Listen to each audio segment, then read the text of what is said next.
Écoutons le gouvernement en conseil des ministres mardi. Avez-vous aussi le sentiment que la misère a reculé considérablement au Togo? On va en parler dans cette émission. Puis, conférence de presse de la HAC, certains médias, à défaut de renouvellement de leurs documents administratifs, risquent d'être fermés. Et puis, football, la CAN, Gabon 2017, l'Égypte et le Cameroun s'affrontent dimanche pour la grande finale. Nos invités, ils sont 3 dans ce studio. Pasteur Edo Komi, il est le président du mouvement Martin Luther King. Dieudonné Kororakinan, directeur de la publication du billet hebdomadaire Togo Matin, puis Ildefonse Akpaki, directeur du site d'information La Gazette du Togo. Les spécialistes sur Pyramide FM, bienvenue à tous. Pyramide FM, la radio qui tutoie les sommets. 105.5. Pasteur Edo, Dieudonné Kororakinan, Ildefonse Akpaki, chers invités, bonsoir et merci d'être dans ce studio. Oui, bonsoir et un plaisir. Voilà. Ildefonse, vous particulièrement, le 5 février, le dimanche, votre site, la Gazette du Togo, aura 1 an. Qu'est-ce qui est au menu de cet anniversaire? Effectivement, je profite de l'occasion pour saluer tous les auditeurs de Pyramide FM. Le 5 février prochain, le dimanche 5 février prochain, la Gazette du Togo aura 1 an.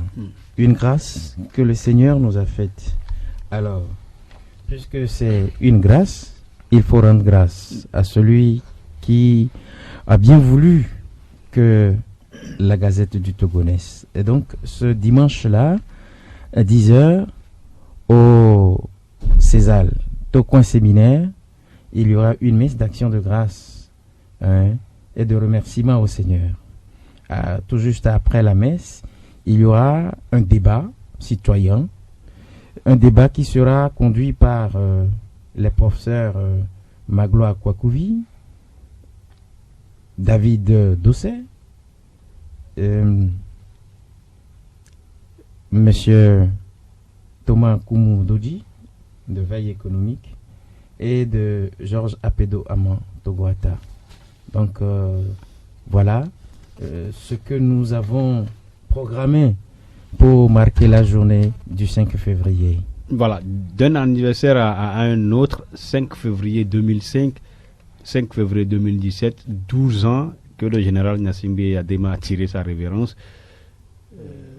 Aujourd'hui, le Togo avance tant bien que mal. Voilà, Pasteur Edo, quel souvenir vous gardez de Gnassingbé Adema?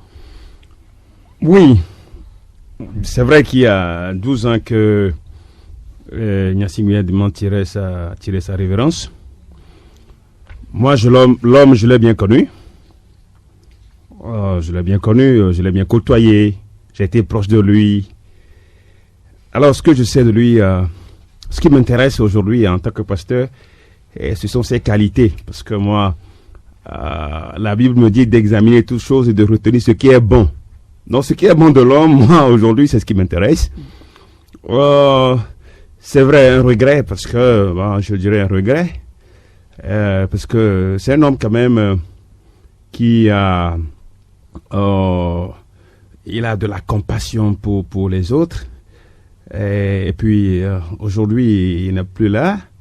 Il n'est plus sur la terre des vivants. Le Togo est obligé d'avancer parce qu'on ne peut pas reculer.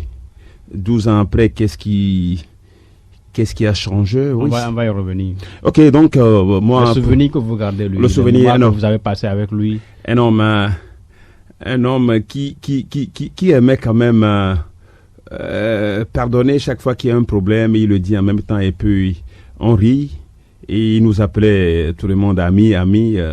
Il aimait appeler tout le monde ami. Il aimait aussi la foule, il aimait la foule. Quand il voit la foule, il est tellement impressionné. Donc, moi, cet homme-là, je l'ai toujours gardé dans mon cœur. Il a été un père pour moi. Non, je crois que c'est tout ce que je garde de cet homme. Voilà, une journée particulière avec lui, ça vous est resté en tête? Oui, je me rappelle, en tout cas, je veux dire ça aux auditeurs, le jour le plus marquant, qui m'a marqué avec Feu Gnassingbé Adema, c'est le jour où Delomé Doy, il m'a pris dans son véhicule de commandement pour aller au camp. Le jour-là, je ne vais jamais l'oublier. Je crois, tous les ministres étaient là le jour-là quand il m'a pris dans son véhicule pour aller au camp. Écoutez, Quel camp? Camp hérité.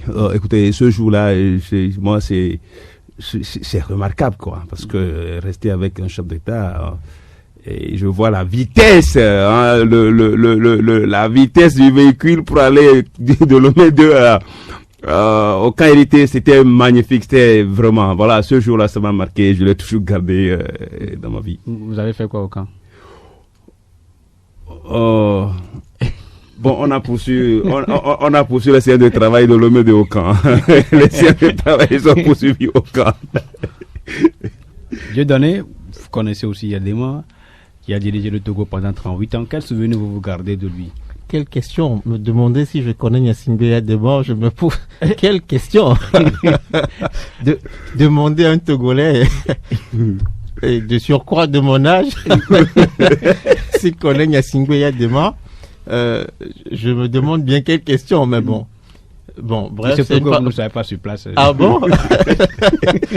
Même ailleurs. Même ailleurs. Puisque le nom de Yadema, Gnassingbé, a rayonné quand même. 38 ans à la tête du Togo, c'est beaucoup, c'est suffisant justement pour que, à un moment, l'aura de la personne, le charisme, même si vous le voulez, de la personne puisse rayonner au-delà du Togo, même au-delà de l'Afrique à un moment. Et Yadema, c'est l'homme, justement, sous le régime de qui le Togo a connu des hauts et des bas.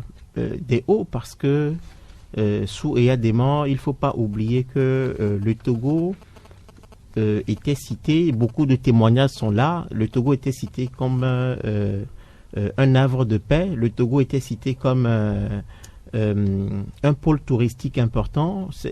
Il ne faut pas oublier aussi que c'est sous son régime que le secteur phosphatier se portait très très bien, au point où il y avait tellement d'histoires jusqu'à l'attentat de Sarakawa, on connaît tout ça. Bon, même si beaucoup d'historiens ne partagent pas les mêmes points de vue sur ce qui s'est passé concrètement, on sait que c'est forcément sous Yadema aussi que ça surprend, mais le Togo a été le tout premier pays en Afrique de l'Ouest à créer une commission nationale des droits de l'homme. Tout ça, il faut forcément le lui reconnaître. Mais maintenant, il y a forcément aussi un homme, c'est toujours des qualités, des défauts. Et il y a toutes ces faiblesses de la personne. Et surtout, toutes ces faiblesses qui se sont matérialisées d'une certaine manière à partir des années 90. Parce que sous lui, en tout cas, à partir de ce moment, étant donné surtout que l'ère démocratique qui a soufflé a fait que son régime s'est montré un peu dur, parce que, qu'on le veuille ou non, il fallait coûte que coûte pour lui sauver le pouvoir. Et très vite, le régime a dû commettre des choses tristes. Mais c'est ça, en fait, analyser Gnassingbé Yadema, 38 ans, à la tête du Togo, il faut forcément reconnaître les hauts, parce qu'avec lui, il faut le reconnaître, le Togo a marqué l'histoire.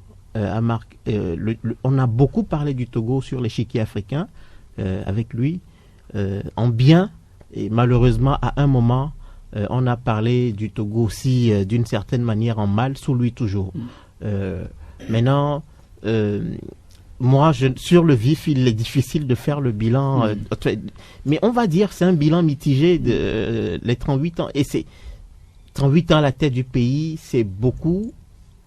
On peut blablater comme on veut, on peut parlementer comme on veut, mais il reste que forcément l'homme était doté de certaines qualités qui a fait de lui un homme charismatique aussi, qui a amené le Togo très loin sur certains plans. Alors, un événement marquant sous lui, particulièrement pour vous? Peut-être, moi je parlerai des accords des ACP, parce que c'est des signatures qui ont donné en tout cas, qui ont fait que Lomé ou le Togo est rentré dans des annales historiques. Quand on parle des ACP, des signatures, ces fameuses signatures entre les bailleurs de fonds européens et les pays africains, on sait que il y a eu les accords Lomé 1, Lomé 2, etc. C'était à Lomé et c'était sous Yadema. Je crois que c'est marquant aussi. Ildefonse, vous, est-ce que vous avez gardé comme souvenir de Gnassingbé Yadema? Alors, j'ai écouté avec beaucoup de plaisir mes deux prédécesseurs, mes deux dévanciers qui ont essayé de dire quelque chose sur Feu le général Yadema. Alors, vous me demandez à moi, Ildefonse, ce que je garde de l'homme. De lui, oui. J'étais très, très petit quand j'ai appris que c'est par Feu le général Yadema que l'Afrique a connu la série des coups d'État en Afrique. Parce qu'il avait revendiqué, tout le monde le sait, l'histoire le retient, que le premier coup d'État en Afrique a été fait au Togo et signe aujourd'hui le nom de Feu le général Yadema. Alors, Feu le général Yadema a dirigé, comme vous le dites, le Togo d'une main de fer pendant 38 ans. Un règne sans partage. Et ils l'ont dit, peut-être qu'ils n'ont pas précisé comme cela se doit. Et quand on parle de l'ère démocratique au Togo, sans faire allusion à ce que Yadema nous a laissé comme héritage, ce sont les incontrôlés. Vous savez, il fut le général d'armée. Et j'ai été très éberlué d'écouter une fois le Feu le général Yadema lorsque les militaires étaient sortis pour arrêter l'ancien premier ministre Kofi Go à l'époque à l'hôtel du 2 février et que le bruit a couru dans tout Lomé. Lorsque le général Yadema parlait, il a parlé d'éléments incontrôlés. Et j'ai été très éberlué d'écouter le général dont on disait qu'il a façonné l'armée togolaise à son image. Puisque quand vous écoutez un tout petit peu les bandes des défilés du 13 janvier, quand les militaires défilaient, vous devez entendre ces phrases-là. Le général, l'armée togolaise a été bâtie à l'image du général, de Feu le général Yadema. Mais j'ai été très éberlué qu'on a fait sortir des engins, des blindés, des pick-up, des camps militaires togolais, et que le général Yadema dise que ceux qui ont fait ça là sont des incontrôlés. Des éléments incontrôlés. Des éléments incontrôlés. Vous savez, c'est des souvenirs tristes. Mais ce qui était encore triste dans tout cela, c'était le coup de pied que l'armée a donné à la démocratie togolaise un 3 décembre 1992. Et on a tout foutu en l'air. 91, excusez-moi, 91. Et aujourd'hui, ce sont des souvenirs tristes et mauvais que nous gardons de l'homme. Mais, moi, ce que j'ai encore gardé de très beau, c'est que le général Yadema, que tout le monde respectait, il était craint. Il était vraiment craint, a fini par renier sa parole de militaire devant M. Chirac. Vous savez, ce sont des points qui sont restés. Mais ce qui m'a fait mal au lendemain du décès de Feu le général Yadema, que les gens taxaient de baobab, c'est que le peuple togolais que Feu le général Yadema a dirigé pendant 38 ans n'a pas eu le temps de lui rendre un dernier hommage. On n'a pas trouvé le corps de Feu le général Yadema. On n'a trouvé qu'un cercueil que des officiers ont porté. Vous savez, quand l'ancien président Houphouët-Boigny était décédé, on a décrété au moins 2 ou 3 semaines où les populations sont allées saluer la mémoire de cet illustre homme. Au Togo, Yadema, pendant 38 ans, il a régné. J'ai dit, il a régné d'une main de fer. Et au finish, au soir de son jour terrestre, malheureusement qui n'est même pas mort sur terre. On nous a dit, le communiqué de Kofi Sama nous a dit qu'il était décédé dans l'avion quelque part dans les airs de Tunis.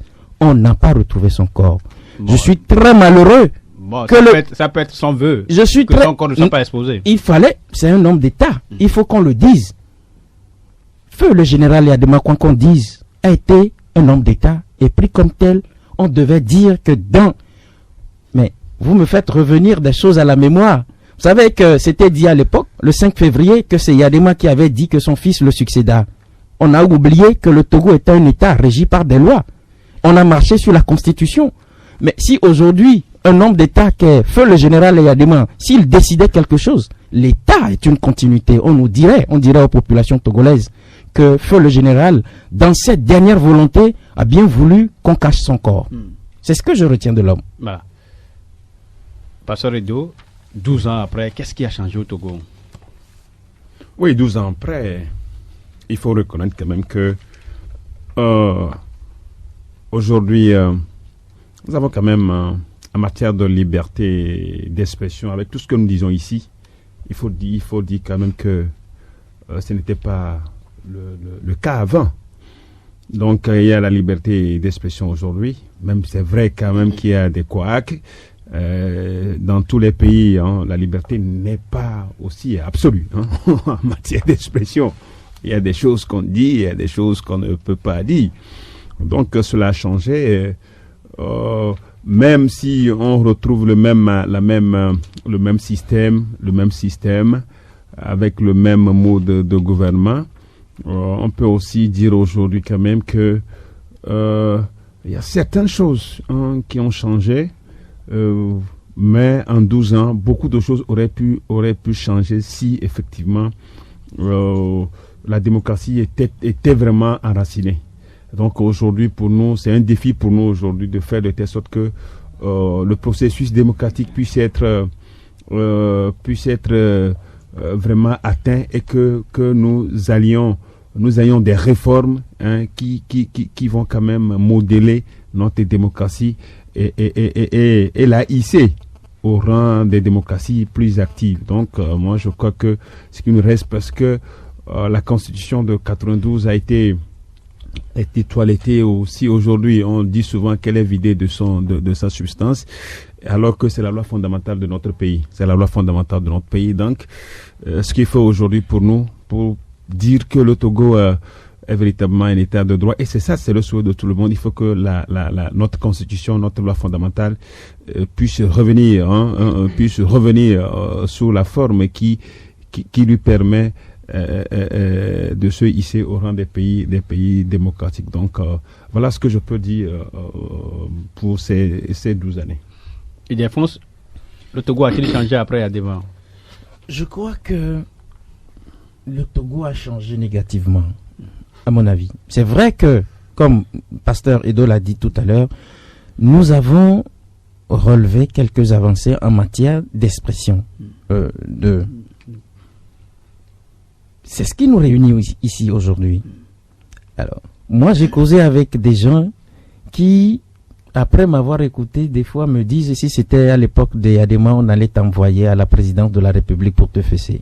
J'ai dit, mais moi je comprends pas. Il faut appeler un chat un chat. Alors, j'ai dit, et je dis que en matière d'expression, au moins les choses ont évolué. Mais comme l'a dit Pasteur Edo, mais le système est resté le même. Le même. Les mêmes personnes sont là. Ceux qui ont servi le Père servent encore aujourd'hui le Fils. Ceux qui font semblant de se détacher du Fils, mais qui sont tapis dans l'ombre et qui tirent les ficelles, sont toujours là. Le système est là. Et vous devez vous rendre compte. Cela paraît comme une anecdote. Mais je vous dis, lorsque le général Eyadema avait toute la manette en main, quand il était encore vivant, l'hôpital CHU Tokoin recevait des malades qui venaient des cliniques. Juste pour vous dire que à l'époque, le CHU Tokoin était CHU Tokoin. Mais aujourd'hui, c'est le contraire, c'est la scène contraire qu'on remarque. Les gens quittent le CHU pour aller dans les cliniques. Les gens quittent le CHU Tokoin pour aller dans les cliniques. Je suis malheureux de le dire. Et ça, c'est... Même les patients étrangers les gens venaient d'étrangers se faire soigner. Donc Eyadema est mieux. Je ne dis pas que Eyadema est mieux, mais je fais juste comprendre que, puisque vous m'avez posé la question, je fais juste comprendre que à l'époque, vous avez vu, on a beau taxer Eyadema de tyran, de dictateur et même de despote, mais diantre, aujourd'hui, le constat est là. Et Eyadema, je me rappelle, quand il avait mis sur pied cette commission anticorruption, au moins, on arrivait, même si c'est un bluff, on arrivait à exhiber au journal de 20 heures certaines personnes qui ont été des tournois de deniers publics. Mais aujourd'hui, on nous dit qu'il y a une minorité qui fait mes barres sur les richesses. On nous dit qu'il y a des surfacturations qui sont faites. Mais qui sont ceux-là qui sont les auteurs de ces choses-là? On n'en connaît pas. Dieudonné? Alors, il n'y a pas eu changement. Non, moi je pense qu'il faut relativiser. Parce que, pourquoi je le dis? Vous savez, les dernières années des Yadema a été marquées par la rupture de coopération entre le Togo et les bailleurs. Si vous ne voyez pas les choses comme ça, on ne peut que mal apprécier les changements. Le Togo, il y avait une rupture de coopération complètement. Sur le plan économique, les bailleurs ne décaissaient plus rien. Pour déficit de démocratie. Alors, Faure Gnassingbé est arrivé 2 ans après, tant bien que mal, il a réussi à obtenir le retour des bailleurs. Et donc, en 12 ans, chemin faisant, et nous le voyons, ça, je pense qu'il faut le souligner, il y a une politique d'infrastructure aujourd'hui quand même qui existe. Bon, on a beau accuser les gens de détourner des sous destinés à construire des routes, etc. Il y a quand même des routes, il y a quand même des choses qui sont en train d'être bâties d'une certaine manière. Ce qu'on n'a jamais vu sous Eyadema. Et ça, il faut aussi le dire. Sur le plan social, même si le cas patent du CHU Sylvanus Olympe est là, il y a quelques efforts, il y a des politiques qui sont mises en place, mais des politiques qui consistent par exemple à aider les jeunes dans le domaine de l'entrepreneuriat, ce ministère du développement à la base qui tant bien que mal essaie d'approcher les populations à la base. Et tout ça, ce sont des politiques qu'on n'a pas vues au temps des Yadema. Ce sont des choses aussi, il me semble qu'il faut souligner, en 12 ans d'existence, en 12 ans on va dire, de pouvoir de Faure, on ne peut pas dire que... Et puis bon, mes 2 prédécesseurs ont évidemment touché du doigt l'acquis que nous avons aujourd'hui, en ce qui concerne la liberté d'expression. Et parfois même en attendant, on a l'impression même que... nous, médias, nous en abusons. On a l'impression, parce qu'il faut se le dire, c'est vrai, nous sommes acteurs des médias, mais parfois on a l'impression que nous débordons un peu. Voilà, chacun a 1 minute pour ce petit jeu. S'il a choisi entre le pouvoir de Gnassingbé Eyadema et celui de Faure Gnassingbé, s'il y a un choix possible, lequel choisirez-vous? On commence par Dieudonné. Je passe, je ne réponds pas à cette question. Pasteur Edo, s'il a choisi entre les deux. Vous n'avez pas de choix? Vous n'avez pas de choix? Le choix entre le père et le fils. Je crois le fils est la continuité du père.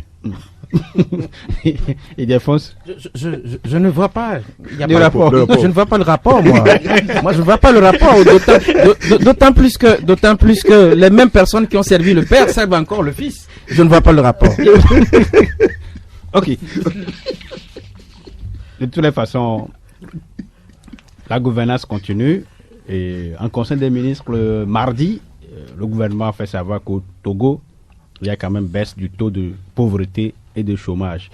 Selon la synthèse des chiffres présentés en Conseil des ministres mardi, il est dit que sur la période de 2013-2015, le taux de chômage est passé de 6% à 4%, tandis que l'indice de la pauvreté sur la même période est passé de 61,7% à 55,1%. Est-ce qu'aujourd'hui, Pasteur Edo, vous avez l'impression qu'au Togo, il y a moins de misère? En tant qu'acteur de la société civile, difficile de le dire. Je ne saurais le dire parce que la misère, je crois, c'est le facteur de dénuement. Hein? Quand les gens n'ont rien, n'ont mangé, n'ont rien pour la santé, pour l'éducation, tout ça là, je crois que c'est ça la misère. Aujourd'hui, il faut avoir le courage de dire, comme on le disait tout à l'heure, il y a eu changement, mais partout les cris ne cessent de se faire entendre chaque jour que ça ne va pas par ici, ça ne va pas par là.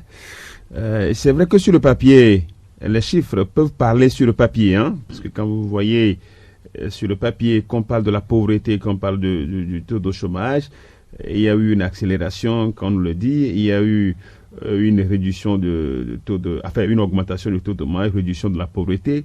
Tout cela, c'est beau, mais est-ce que ça se sent dans le panier de la ménagère? C'est ça la question.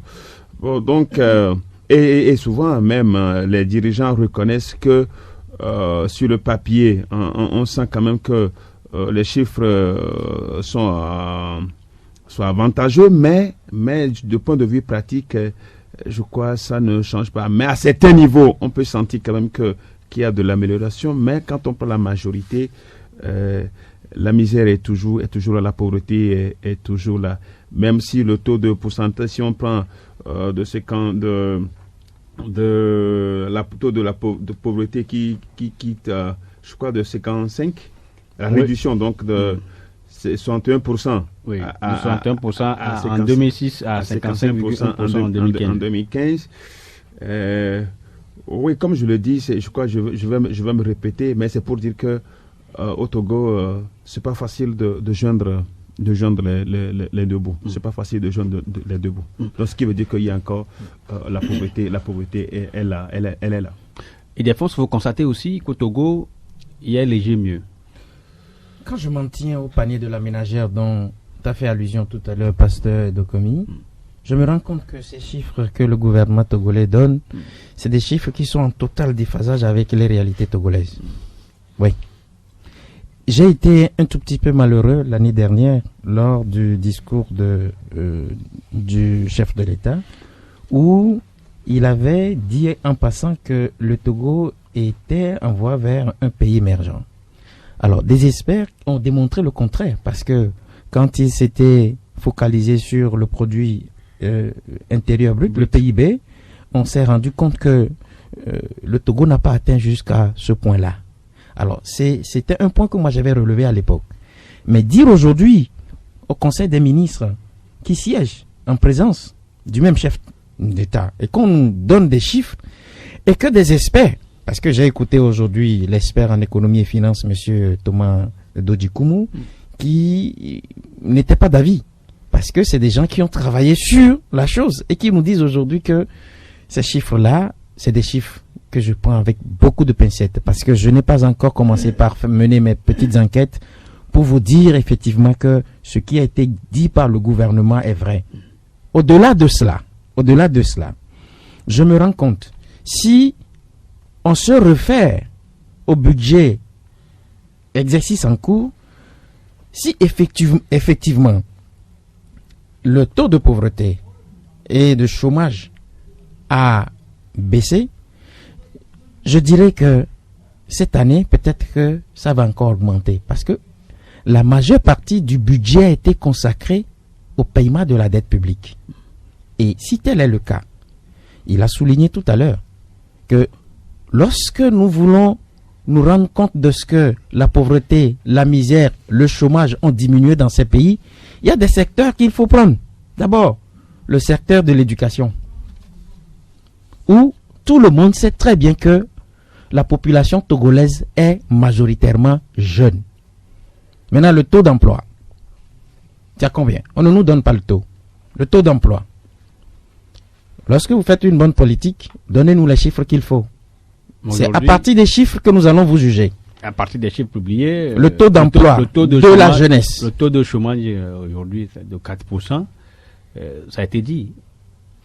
Et vous savez ce que moi je n'ai jamais... Au même moment, le taux de sous-emploi a augmenté de 2,1%. C'est ce que je vous Il dis. passe de 22,8% en 2011 à 24,9% en 2015. Vous voyez. Donc, moi, ce que je dis, c'est que vous voulez faire une politique. Le socle du développement, c'est la jeunesse. Quand vous initiez des programmes qui prennent à cœur ou en compte la jeunesse juste pour 5 ans et que vous les abandonnez après, j'ai toujours dit, ils deviendront quoi? Avec ces histoires de SCAP, avec ces histoires de volontariat surtout, où ceux qui sont initiateurs de ces projets cumulent des fonctions. Je prends par exemple Madame la ministre du Développement. qui est directrice du cabinet du chef de l'État et ministre du développement à la base. Mais cumul de fonctions au moment où des jeunes sont là. Des jeunes à qui elle veut donner de l'emploi. J'aurais voulu que Madame la ministre donne l'exemple en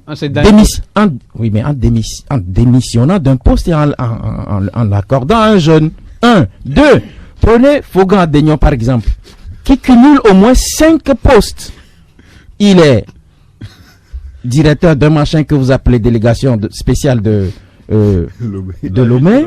Il est président du conseil d'administration du CHU, président du conseil d'administration de Sotral. Il est directeur du port. Et puis, quelque part là. Et vous voyez, et pendant tout ce temps, il y a des jeunes qui traînent. Et ça, c'est la politique. La politique du chef de l'État. Il faut qu'on prenne en compte toutes ces erreurs que commettent, je ne sais pas, ceux qui aujourd'hui se disent dirigeants et qui nous brandissent par la main droite quelque chose de bon et par la main gauche, ils reprennent ou bien donnent de mauvais exemples. Je suis un peu rigoureux là-dessus. S'ils veulent opter pour l'emploi de la jeunesse, il faut que toutes ces autorités-là qui cumulent 2, 3, 4, 5, 6 fonctions, qu'on les décharge un petit peu. Oui, mais qu'on les décharge, ou bien Concret. on est dans une république et la république, c'est pas seulement une minorité. Je suis désolé. Voilà. Dieudonné, quel commentaire vous faites des chiffres de l'INSEAD publiés par le gouvernement? Puisque après tout, c'est l'INSEAD qui a mené l'enquête sur le terrain. Tout à fait. Mais vous savez, en tant que gouvernement, il me semble, il est tout à fait normal que le gouvernement travaille à défendre son image, à soutenir qu'il y a des efforts, à montrer qu'il y a des efforts, etc., qui effectivement qui revient à leur actif à un moment. Maintenant, par rapport à ça, c'est vrai que quand on regarde seulement quand on regarde à vue d'œil, on se pose des questions. À vue d'œil, je dis à vue d'œil, on se pose des questions. Mais il est question de chiffres ici. Mais quand on parle de chiffres, il faut se poser beaucoup de questions. Parce qu'il faut, en vérité, qui est chômeur au Togo par rapport à ces chiffres, mais qui est catégorisé comme chômeur au juste au Togo?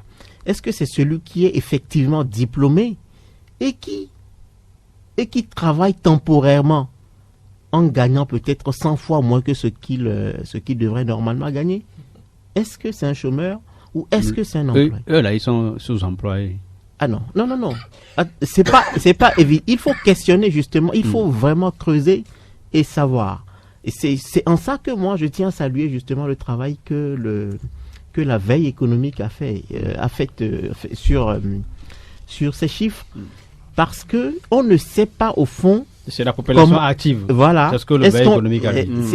C'est bien de justement. Je pense que c'est très très judicieux de se poser des questions comme ça pour savoir justement comment est-ce que les calculs ont été faits pour aboutir aux chiffres que le Conseil des ministres annonce aujourd'hui. Sinon, il ne faut pas aussi se jeter tout de suite dans toutes sortes de spéculations. C'est facile. Mais qui est chômeur au juste? Parce que, et là, Delphonse a touché du doigt à peu près. Parce qu'on a tendance même aujourd'hui au Togo à considérer des volontaires comme des travailleurs. Et quand c'est comme ça peut aussi fausser les choses, parce que nous savons que l'Agence nationale de volontariat va travailler beaucoup sur le terrain du chômage, va absorber beaucoup de chômeurs. Et maintenant, si on comptabilise tout cela comme des travailleurs, on peut arriver justement à ces chiffres-là. Vous voyez, il faut questionner, moi je pense qu'il faut aller au-delà, questionner tout ça pour voir qui est catégorisé comme chômeur, qui est catégorisé comme sous-employé, qui est catégorisé comme employé, etc. Avant de... Voilà, la pauvreté au Togo, peut-être que on va demander à l'INSEAD de mener encore une enquête. Non, pour voir si on va moi je pense qu'il faut plutôt les approcher pour chercher à savoir les facteurs et qui est-ce qui a été justement considéré comme chômeur ou non, etc. Et sur quels critères, oui. Mais Parce que un diplômé, quelqu'un qui a, on va dire, un bac plus 5, qui a un master, mais qui gagne 100 000, il y a un problème en travaillant. Il y a un problème. Mais si on le considère justement comme un travailleur, il y a, il y a un vrai problème. Alors que lui, il se dit que je suis peut-être volontaire ou je suis dans un emploi temporaire, etc. Tout ça, ça peut fausser un peu les calculs. Même si on peut arriver aujourd'hui à me dire exactement le nombre de chômeurs au Togo. Mais c'est ça, il faut. Oui, En chiffres, hein. On dit il y a 10 000 chômeurs. Par exemple. Vous ne verrez jamais. Donc si on peut avoir ça, Vous ne verrez ça jamais. nous permettra quand même de savoir Vous ne ce qui verrez a été jamais. fait par rapport à ce chiffre. Non, c'est ça. Voilà, dans cette émission, on a parlé tout à l'heure de la liberté d'expression qui a cours au Togo. Et justement, la HAC veut la préserver ou non. La conférence de presse hier, à son siège, la HAC est revenue sur le respect de l'éthique et de la déontologie, de l'importance de la carte de presse, bien entendu, du renouvellement des documents administratifs de certains organes. Ces sujets ont été évoqués. D'abord, Dieudonné, comment est-ce que vous avez apprécié l'initiative de la HAC de rencontrer la presse, de discuter avec la presse sur ces différents sujets? Il faut saluer l'initiative et il me semble que depuis la prise de fonction de M. Pitankala, c'est la toute première fois, si je ne me trompe, qu'il a rencontré comme ça ses confrères, on va dire ses confrères, parce que lui-même étant journaliste, c'est la toute première fois qu'il rencontre ses confrères dans leur ensemble pour aborder effectivement des sujets aussi sensibles, mais aussi fâcheux. Hein, à la fois sensibles et fâcheux. Parce que, en termes de sujets fâcheux, l'épineuse question de la carte de la presse, par exemple, c'est important parce que, naturellement, ça pose un problème d'identification parfois quand vous apprenez que des gens mal intentionnés sillonnent des services pour se dire journalistes, etc., etc. C'est important à un moment que une bonne majorité des journalistes togolais puissent parce que je crois que c'est 376 journalistes ou quelque chose comme ça. En tout cas, on ne fait pas 400 journalistes qui disposent d'une carte de presse en bonne et due forme, qui ne sont pas reconnus donc comme journalistes auprès de la haute autorité. Ça peut poser un problème alors que c'est l'instance supérieure qui pourra reconnaître, qui pourra vraiment légiférer ou dire oui, tel ou tel n'est pas, tel est journaliste, tel ne l'est pas, et sur des critères bien définis. Et on sait que il n'est pas donné à tout le monde de pouvoir disposer de cette carte par rapport à toutes les conditions et c'est d'ailleurs bien. Maintenant, à côté, il y a la question justement du renouvellement des dossiers de certains médias. C'est une question qui nous attriste tous. Parce que ça peut nous arriver tous du jour au lendemain, et parce que parfois, vous savez, nous péchons en méconnaissant tous les textes qui régissent aussi. Maintenant, dans le cas d'espèce, il y a parole contre parole.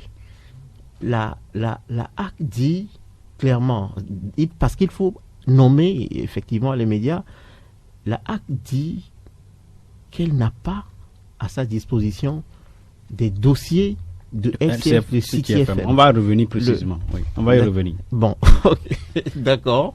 Et d'Alphonse, la HAC a fait une sortie. Aujourd'hui, la situation de certains organes, notamment le renouvellement de leurs dossiers, pose problème. Comment est-ce qu'on peut en arriver là? D'abord, j'ai un peu de mal par rapport à certaines choses qui se sont déroulées et dont le président de la HAC même a été au centre de ces choses-là. Vous faites allusion à quoi? Les 400 000? Il a justifié hier. Je voudrais que lorsqu'on est coopté pour diriger une institution de la République, pour ces pays dans lesquels moi j'ai travaillé, je crois que c'est des gens qui doivent être au-dessus de la mêlée.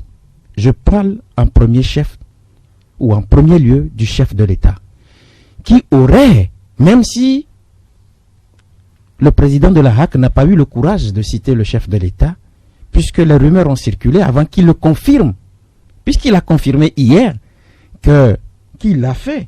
Et puis, j'ai été très malheureux de relever certaines phrases du président de la HAC. Je cite: j'ai dit à ceux qui ont voulu m'interroger que j'ai assumé ce rôle en toute conscience. On m'a demandé de le faire en précisant qu'on ne souhaitait pas que demain, que ça soit interprété, chacun le prendra comme il le veut, comme une tentative de corruption de médias. Je l'ai fait chez moi, sans vouloir le faire à la HAC. Ça vaut ce que ça vaut. Vous êtes libre d'apprécier comme vous le voulez. Mais, à mon âme et conscience, j'ai fait ce que je pense que je pouvais faire. Fin de citation. Et là, c'est un président d'une institution, d'une république qui parle comme ça. J'ai été très sidéré que dans un cadre, le geste qui a été fait a été maladroit. Ça, je le dis. Maladroit parce que dans la posture d'un président de régulation d'une institution de presse, c'est-à-dire d'un État, qu'on lui remette de l'argent pour servir ou bien pour donner comme cadeau à des journalistes, quand on sait très bien que les journalistes se sont battus pour qu'on essaie d'augmenter l'aide de l'État à la presse. Maintenant, si on revient sur la question des dossiers. La question du renouvellement des dossiers me pose un tout petit peu problème au niveau même de ce que j'ai entendu dire de la part du directeur général du groupe Sud Média, qui a exhibé au vu au su de tout le monde des documents. Aujourd'hui, la question que je me pose, il faut que la HAC arrive à dire, et à dire haut et fort, comme le président l'a dit, que les documents tels que présentés par le directeur général, ce sont des faux documents. D'abord, je voudrais qu'on nous dise que ces documents ont été falsifiés. Et là, on saura quoi dire. 1. 2. Je ne peux pas comprendre que dans une institution de la République, qu'on nous dise que des dossiers se perdent. Vous savez, j'ai été victime. J'ai déposé le dossier de la Gazette du Golfe. Votre journal. Un 4 mai 2012. On a essayé de me tourner en bourrique pendant des années. Mais j'ai été très offusqué que de la HAC, quand j'ai envoyé une nouvelle note de reprise des parutions de la Gazette du Golfe à la nouvelle mandature, c'est-à-dire au président Pitan Tchela, qu'on m'appelle pour remplir un certain nombre de critères. Et lorsque je me rends compte que c'est de la HAC qu'on m'appelle aussi pour me dire que ce que vous avez déposé comme dossier à la mandature précédente, que les dossiers ont disparu, alors que mes dossiers ont été déposés avec quittance. Je leur ai montré la quittance qui m'a été délivrée par la HAC. Mais qu'est-ce que moi je peux dire devant ce cas du groupe Sud Média, quand on dit qu'on ne retrouve pas, ou alors c'est l'acharnement qui continue et on comprendra, ou alors on ne peut pas comprendre que dans une république, dans une institution de la République, que des dossiers se perdent comme ça. Je reviens sur un fait. D'abord, la HAC, juridiquement parlant, ne peut pas fermer un organe. Article 26, alinéa 3 de la Constitution togolaise. Et maintenant, dans le cas d'espèce où il faut parler du différent qui oppose le groupe de presse à la HAC, il faut dire, et je suis sûr que le président même l'a effleuré peut-être hier, mais je ne sais pas s'il a pu comprendre le sens, puisque cette affaire ne relève pas de la HAC, mais d'un juge de référé. Et l'article 119 est clair là-dessus. La HAC n'est pas une juridiction. On confie l'affaire à une juridiction administrative ou à une juridiction juridictionnelle. Et que les choses se passent comme cela se doit. Voilà. Pasteur Edo, la question, c'est vrai qu'il y a plusieurs médias qui sont dans le cas, mais le cas spécifiquement de LCF et CTFM défrait la chronique depuis là. Les documents bon, d'une manière ou d'une autre, on retrouve une partie, ou bien on retrouve une partie des documents au niveau de LCF-CTF, mais au niveau de la HAC, il se dit que le groupe n'a pas formellement déposé dossier légalement avant de commencer par travailler. C'est ce que nous avons cru entendre du président de la HAC. Et avant lui, je crois qu'il y avait d'autres présidents, il y avait des gens qui ont présidé à cette institution. Alors, est-ce que depuis là, que ce soit depuis... Philippe Vigneault, Philippe Kokutozen, est-ce que il n'y avait pas de dossier à l'époque et ceux-là n'ont pas daigné le dire, ils sont venus, ils n'ont pas vu les dossiers, mais c'est la question qu'on peut se poser. Ils n'ont pas vu les dossiers, ils n'ont rien dit au groupe Sud Média. Mais c'est ça. Ça fait 10 ans. Ça fait 10 ans. Les prédécesseurs n'ont rien dit. Mais s'il n'y en avait pas, ils devaient le dire. Non, je crois quand même que quelque part, il y a quelque chose qui se passe. On n'est pas dans le secret de Dieu pour le voir, mais déjà, on sent que quelque chose se prépare. Et le peuple togolais ne doit pas être prêt à digérer cela, à avaler cela, parce que là, ce serait un acte d'injustice de trop, parce que là, nous sommes en train de voir quelque chose qui est en voie de se produire. Vous avez parlé tout à l'heure dans cette émission de la liberté d'expression au Togo. Oui, non, bien sûr. Mais c'est toujours, il y a des cas et les cas comme ceux-là sont des cas que nous devons combattre, et c'est ce que nous sommes en train de faire ici. Donc, je vois quand même que pendant 10 ans, ne pas déposer un dossier pour un groupe aussi important. Là, sincèrement, s'il vous plaît, monsieur le président de la HAC, on a besoin de la justice. Hein. Nous voulons la justice, et surtout que, comme Ildefonse l'a dit tout à l'heure, il s'agit dans ce cas précis, il faut confier le dossier à un juge, référer à une juridiction qui puisse se prononcer sur le sujet. Donc c'est ce qu'on va devoir attendre avec les papiers les papiers à l'appui. Moi, je reviens sur un fait. Les documents qui ont été exhibés, je voudrais que dans les jours à venir, que la HAC se prononce clairement là-dessus. Est-ce que ces documents-là ont été falsifiés par les responsables de ce groupe? Je ne comprends pas. Et ce qui est grave dans tout cela, tous les documents qui ont été exhibés sont partis de quelque part. Et ceux qui ont signé ces documents sont là. On peut leur faire appel. 1. 2. Mais ce que je ne comprends pas chez le président de la HAC. Il n'est pas seul, hein, c'est un bureau. Non, ce que je ne comprends. Attendez, ce que je ne comprends pas chez le président de la HAC, qui devait, je le dis encore, être au-dessus de la mêlée, c'est quand lui, en tant qu'autorité, dit on m'a dit de faire. Qu'est-ce qui prouve qu'on ne lui a pas dit de faire ce qu'il est en train de faire? Dieu donné. Non, je le prends au mot. Mais notre souhait qu'on n'en arrive pas à la fermeture de ces organes-là. De ces organes, parce que en tant que médias, nous sommes de cœur avec nos confrères de radio City FM et de la télévision LCF. On ne peut pas. Maintenant, je pense que quelles que soient les situations aussi, il y a toujours des terrains d'entente, et beaucoup de textes prévoient toujours.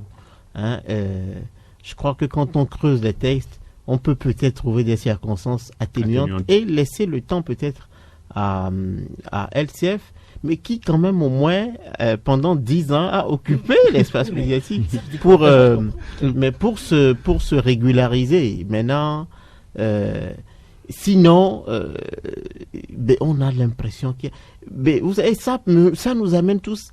Il est vrai que les textes n'ouvrent pas le droit à la HAC, mais nous connaissons des situations. Radio Légende, Radio X Solaire, il y a des cas comme ça, et c'est la HAC qui a toujours qui est toujours allé fermer, qui a toujours pris le devant pour fermer. Parce qu'on leur a dit de faire.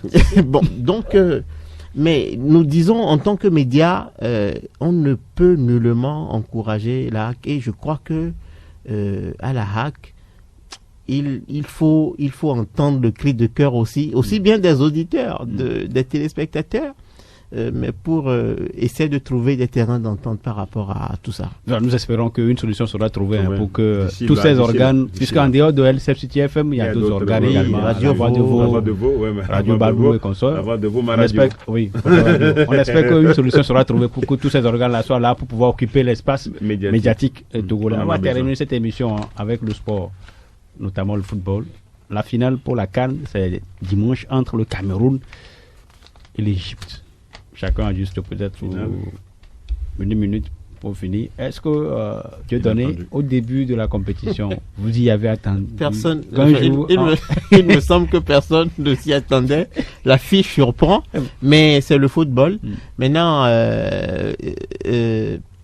si on tient compte même du jeu, on regarde un peu leur parcours, les deux équipes, il me semble que le Cameroun part sérieusement. L'équipe égyptienne que nous voyons cette année est une équipe qui joue trop derrière. Enfin, elle n'est pas pareille à l'équipe égyptienne qu'on a connue. Voilà. Donc, il défonce. Non, je sais que vous n'êtes pas trop. Oui, mais oui. Mais vous regardez quand même la CAN. Je regarde, j'ai regardé, j'ai apprécié certains matchs et je dis que c'est ce qui devait arriver, qui est là et on ne peut rien que le meilleur gagne. Passeur Edo. Oui, s'il fallait des meilleures équipes pour aller à la finale, le Burkina Faso serait là parce qu'une équipe qui joue très bien, c'est la meilleure équipe de cette compétition, elle est très bien. Mais dommage qu'on retrouve Cameroun qui a quelque peu monté en puissance au fil de la compétition. Au fur et à mesure que la compétition avance. Ben, c'est l'Égypte qui est l'invité surprise de cette finale. Ben, elle y est. Elle y est. Elle peut continuer par s'y prendre. Que la meilleure équipe gagne. Mais un coup de cœur au Cameroun. Ah. Un coup de cœur au Cameroun. Bon, de toute façon, ils sont plus proches de nous. Je préfère. Voilà, cette émission va se terminer comme ça, sous cette bonne humeur. C'est fini. On va suivre ensemble la finale dimanche. Le spécial c'est terminé pour aujourd'hui. Mise en onde, Romaric Freitas. Bon week-end chez vous. On se retrouve lundi.